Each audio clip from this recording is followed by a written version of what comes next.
Here we are, folks. So this first line, and then I'll come down to the bottom. We've got something that pertains to income. Then we have a return. So someone is getting some income returned after someone realized that there was a transfer from a mentor. This mentor was put under suspicion for a breach of control because they wanted to control. They were breaching the trust. They were suspect of breaching the trust because they wanted control in some sort of trust agreement who they were in partnership with. And then the aftermath was just a mess. Right?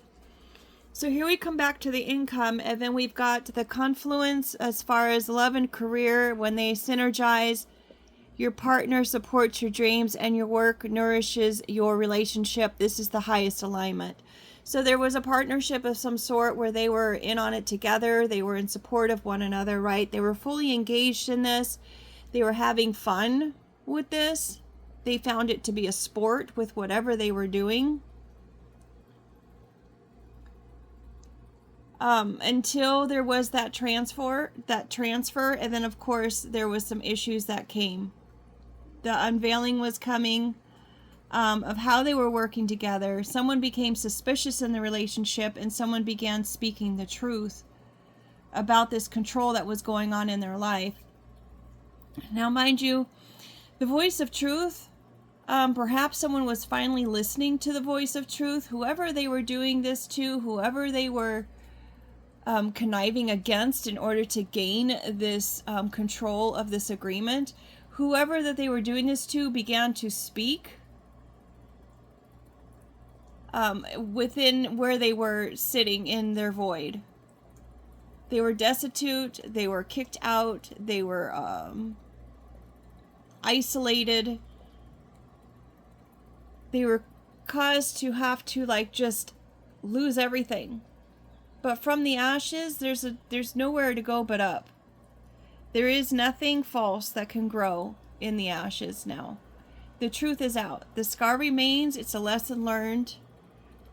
Neglect is a slow acid. It doesn't break things. It convinces them to dismantle themselves.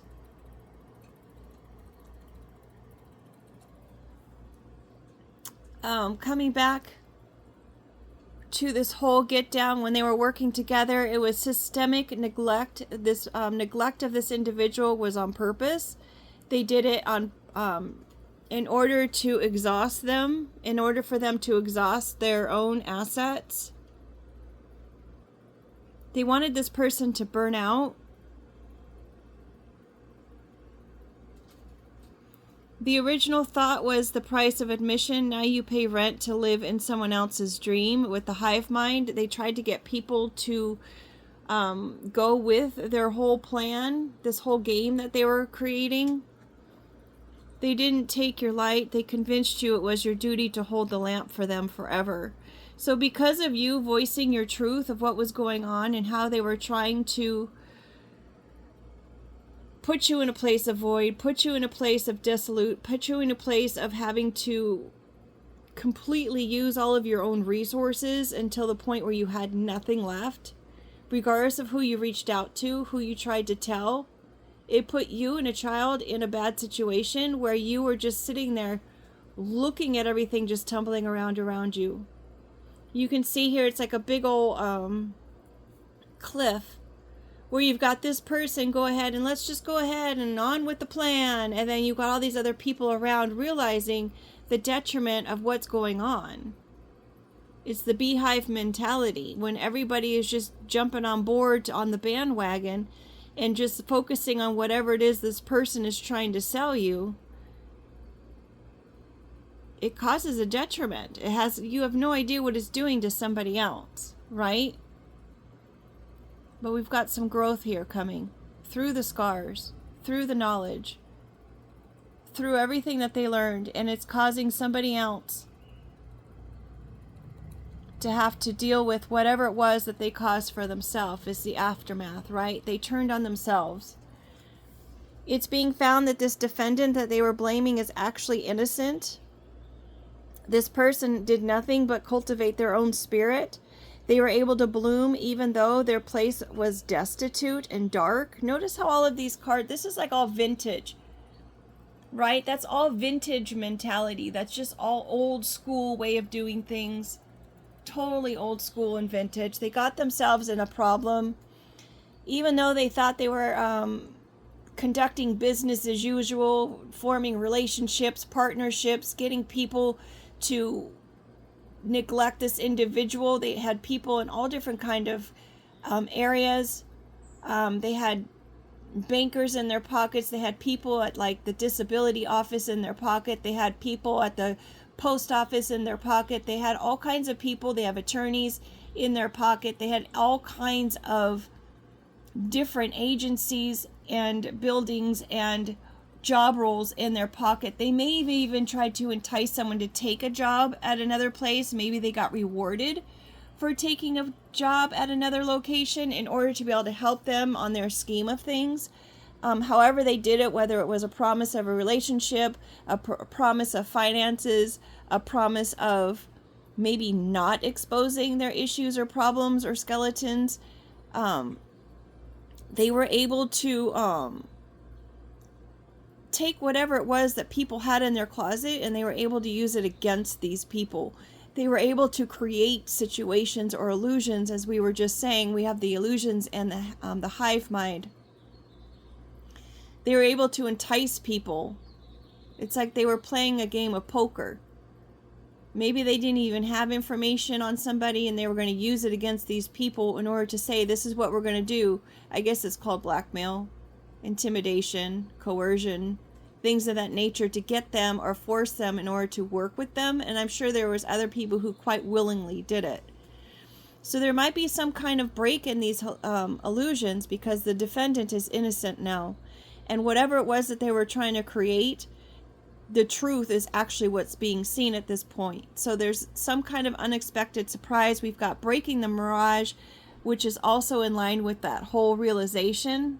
See, you've got the mirror there, and you've got the mirror here. And then, of course, somebody's reflecting on misleading, mask, bogus, shading the true self. So they're coming to terms with actually who they are and what role they've played in all of these things. Prayers are denied, denying wrath, unforgiven sins. So that is part of that rust and the demise of their own doing and the aftermath of their own partnerships and agreements that they had made. For the person who is innocent, you see the truth within, the eye of the lotus. It's a universal truth, opening the third eye, the reflection of universal energy inside. It's like this isn't even the person doing this. This is the divine. See how the lightning is coming from above. It is the divine that is opening the eyes of the people who need to see. It is making people turn against their sins. For those people who are not turning against their sins, again, they're going to just destroy themselves. They're not trusting in the signals of the universe. They're just keep doing on it. Wait, gaze, judge, reflect, and then act boldly. These people are burning their bridges. There is no turning back from the aftermath and the rust that they're causing within their own lives. I mean, it's a choice, right? And now they're in a place of anger because they're trying to mask what it was that they did and what they were tempted by. Again, with the lightning and the butterfly.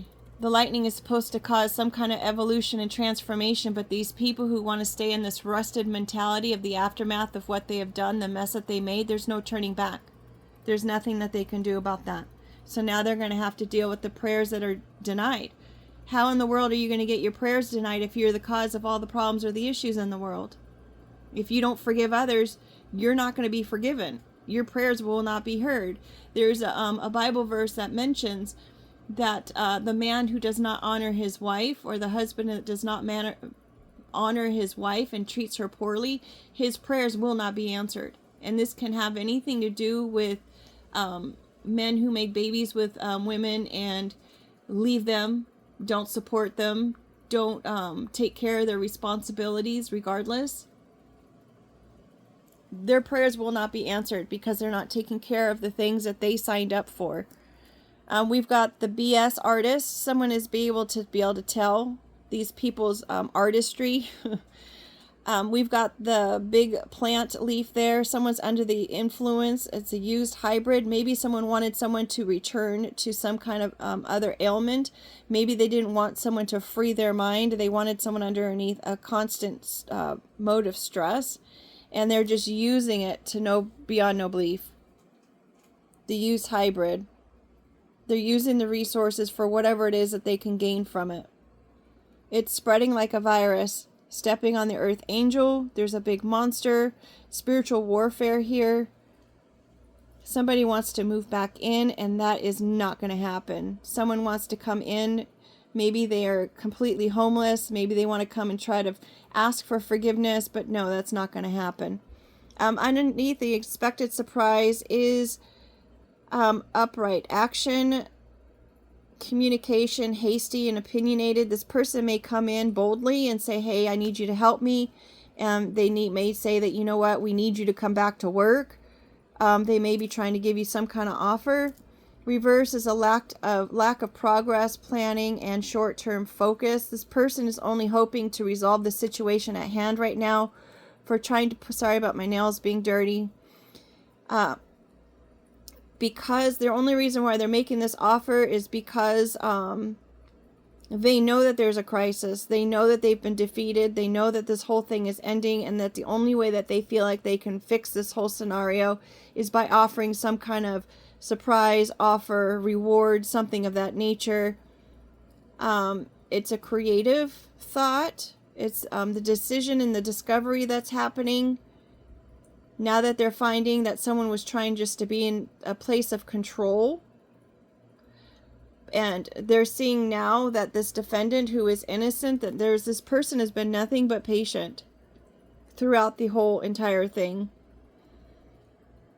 Everybody loves a death. I mean, everybody loves a good deal, even death. So there could be some transformation going on, and they could be hoping that you would sell yourself short in this transformation. Remember, we had this the butterfly here. They're going to try to tempt somebody with an offer that's just not really fair for the individual that is giving this offer. Feeling a bit introspective today. Just go ahead and connect with yourself and see if it's the right deal for you. You may seem to find that maybe it's something that you may want to hold out for. Feeling warmth of your sparkles and my cat's purrs. There is a spiritual protection here. I'm assuming that's supposed to be the Queen of Wands, which is the fire signs. Yeah, Queen of Wands, relaxation time, cat mom life. So know that you are protected in the spiritual realm of things. You can take your time to even contemplate or decide on this offer that's coming in. Granted, remember, it's been discounted. Wealth is coming. Good luck ahead. The T-square is mightier than the sword. Don't make me use this T-square. These people are really trying to push someone into some kind of situation where there will be no turning back from it. This person, whoever the Queen of Wands is, they trust in the signals that the universe gives them. They know when something's a red flag. They know if they're going in the wrong direction. They know. And they've given these people ample opportunities to make things right. They've given many opportunities to make things right. And now the time has come where it's like, time's up. Time's up.